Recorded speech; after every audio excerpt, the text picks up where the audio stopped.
കോഴിക്കോട് താമരശ്ശേരിയിൽ 15 വയസ്സുള്ള ഒരു ചെറുപ്പക്കാരൻ കാരണം തിരക്കിയപ്പോൾ സ്കൂളിൽ അടി നടക്കുകയാണ്. അടിയിൽ ഏറ്റവും കൂടുതൽ അടി കിട്ടിയത് ഈ മകനാണ്. ഷഹബാസ് എന്ന് പറയുന്ന 15 വയസ്സുള്ള പൊന്നോമന മകനാണ്.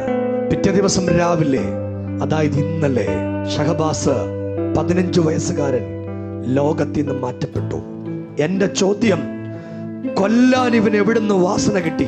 നമ്മുടെ കുഞ്ഞുങ്ങൾ പരസ്പരം കൊല്ലാൻ പഠിച്ചോ? നമ്മുടെ കുഞ്ഞുങ്ങൾ പരസ്പരം പോർ വിളിക്കാൻ പഠിച്ചോ? നമ്മുടെ കുഞ്ഞുങ്ങൾ ആയുധമെടുക്കാൻ പഠിച്ചോ? ഇവിടെയാണ് യേശുവിന്റെ വാക്കുകൾ അന്വർത്ഥമാകുന്നത്. യേശു പറഞ്ഞു, തന്നെ അനുധാവനം ചെയ്യുന്ന യെരൂശലേം പുത്രിമാരെ നോക്കി യേശു പറഞ്ഞു, നിങ്ങൾ എന്നെ ചൊല്ലി കരയണ്ട, നിങ്ങളെയും നിങ്ങളുടെ മക്കളെയും ചൊല്ലി കരയുക.